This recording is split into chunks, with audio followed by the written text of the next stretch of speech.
Good morning. Gosh, I'm a bit fuzzy.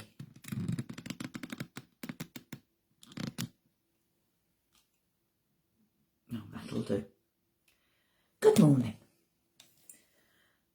So, if you notice the caption of this one, I've said, having a stress-free life, question mark, question mark. Because I've often said this, I've said it before, and I will say it again.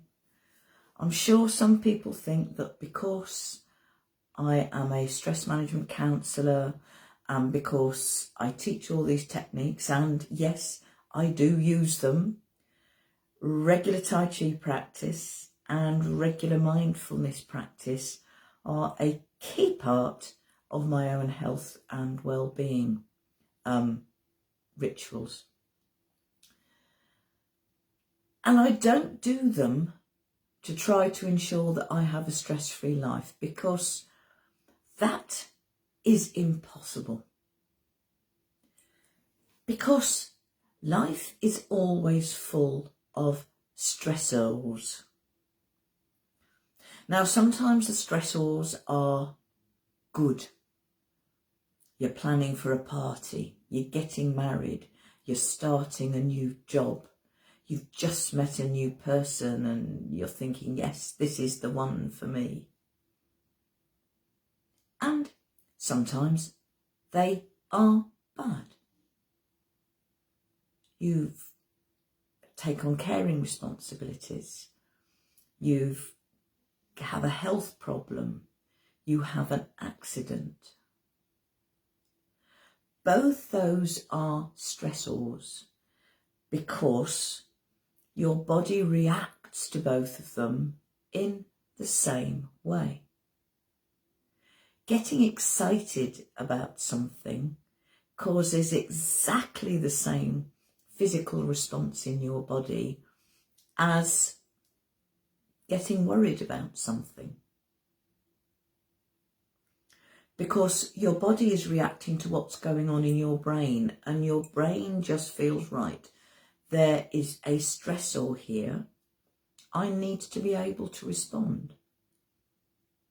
Your brain can't distinguish between something that you're looking forward to and something that you're absolutely dreading. I suppose stage fright is the best example of that. People really enjoy being on stage once they're there. Most of them do anyway. But in that moment when you're waiting to go on, waiting in the wings to go on, you are so tense. And that's literally the butterflies in the stomach that define stage fright. That is your body reacting to the stress, even though you've spent all the time learning your lines, and even though this is something that you probably really want to do. A stress-free life is impossible. And actually, you wouldn't really want it, because the best example that I can think of is a balloon. If you have a balloon before it's blown up, it's not very much fun. It just sits there and flops around. If you put too much air into the balloon, it bursts and it's once again just flopping around, not much fun. But if you get the right amount of air in, it's fun. You can look at it. You can bat it around between yourselves. It's all about getting the balance right. And that is where the practice of mindfulness, Tai Chi to an extent, but mainly mindfulness, can help. Because what does mindfulness teach you? In a mindfulness meditation, I'm not, if you're listening to one with me or listening to one with anyone, the aim is not to relax you. The aim is to just help you focus on what's going on in this moment, which since during a mindfulness session, you're probably in a safe place, you know, you've given yourself the time. That is all very conducive to relaxing. But the key thing you do in mindfulness is practice being aware. Being aware of the thoughts that come in, being aware of any physical sensations that come in. Not getting caught up in them, but just dealing with what's there in the moment. In this moment. And that's what mindfulness teaches you. You are being aware in this moment. And that is why mindfulness, so much more than Tai Chi, is perfect for the sort of person who does not find it easy to commit 30 minutes or an hour to doing something regularly. Because it is so easy to build mindfulness prompts into your day.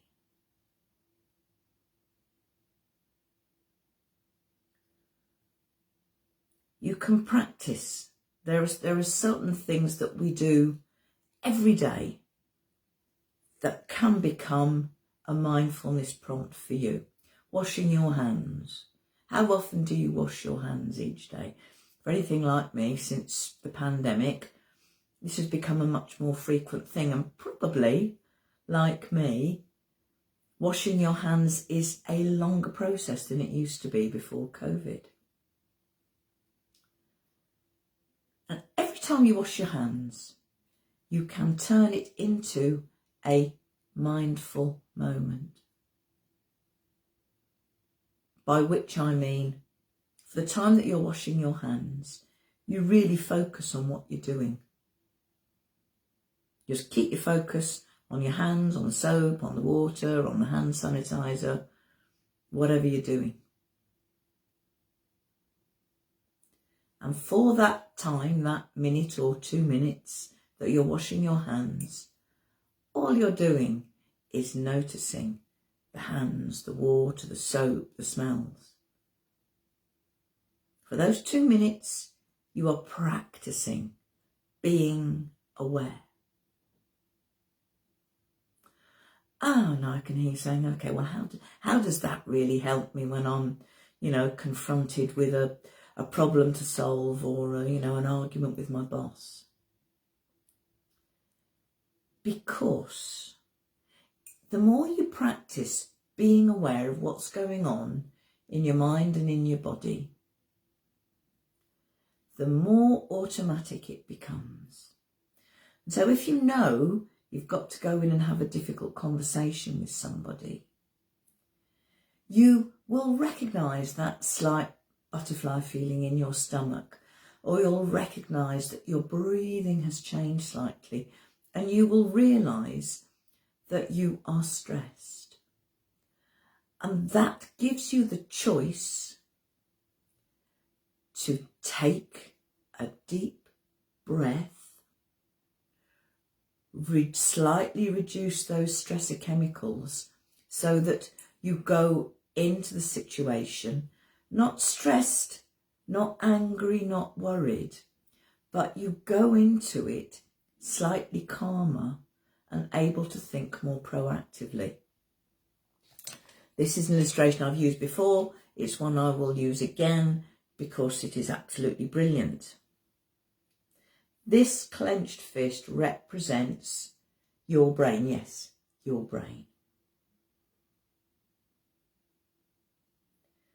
Now, you've got the primitive part of your brain, and the fingers represent the grey matter that make you a higher mammal, and the nails represent the bit of you, the prefrontal cortex, that makes you human, that makes you think, that makes you imagine.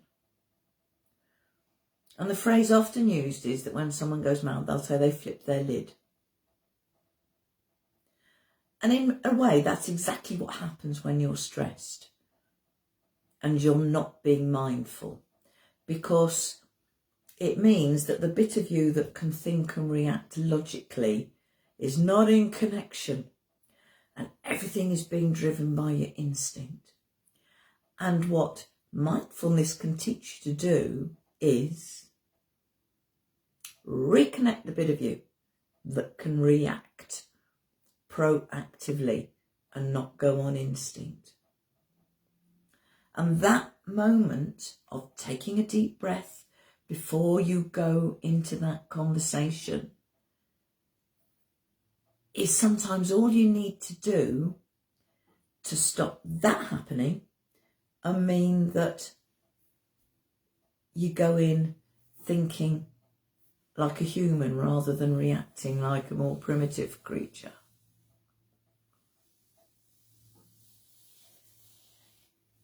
Mindfulness does not mean that you have a stress-free, carefree life.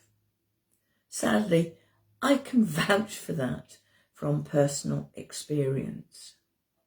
I had stress before I became involved with mindfulness, and I have continued to have stresses in my life, even though I practice regular meditation. The key is that I cope with those stresses much, much better than I used to. And so what I teach isn't about guaranteeing you that life will become a bed of roses. What I do guarantee you is that if you practice what I teach on a regular basis, and by on a regular basis I mean every day, you will cope better with stress. Because when you're more aware of what's going on in your mind and your body, you can take steps. You can recognise when you're caught in an unhelpful thought pattern. You can recognise when your body is sending you signals that mean, hang on a minute, I've been doing too much, I need to rest. And the beauty of mindfulness is that you don't need to commit a huge amount of time from your day to do it. There are huge advantages to getting to a point where you regularly spend 20 or 30 minutes a day practicing mindfulness. But any practice is better than none. And even if all you do is spend 2 minutes every day when you wash your hands, just really focusing and being mindful of what you're doing, that's a brilliant start. And it is easy to do. It doesn't need you to set special time aside. And that's what this mantra of accessible well-being for all is all about. It's about breaking things up, making mindfulness possible for you, even if you haven't got time to spend, 20 minutes a day, or, come to one of my sessions, that's an hour a week. Because what the real benefit comes from what you practice by yourself. Practicing by yourself can be difficult. And my aim with these videos is to make the practice as easy as possible. So I hope that's been useful and helpful. If you have any questions, you know where to find me. If you would like to book a one-to-one session with me, I'm very happy to do so by video, half-hour session, no set price, a donation of what you can afford, and all I ask is a minimum donation of £1. And that's the same whether you're interested in mindfulness, hypnotherapy, Tai Chi, or even want a reading. If you want details of the class that I run every Thursday, DM me. But remember, this isn't about me telling you what to do. This is about me, hopefully, empowering you to do what works for you. And to know what works for you, you've actually got to know who you are. And that, in a way, is the first thing that happens when you set off on your mindfulness journey. You learn more who you are. Thank you for watching. Thank you for caring enough about yourself. Remember that you matter. Namaste.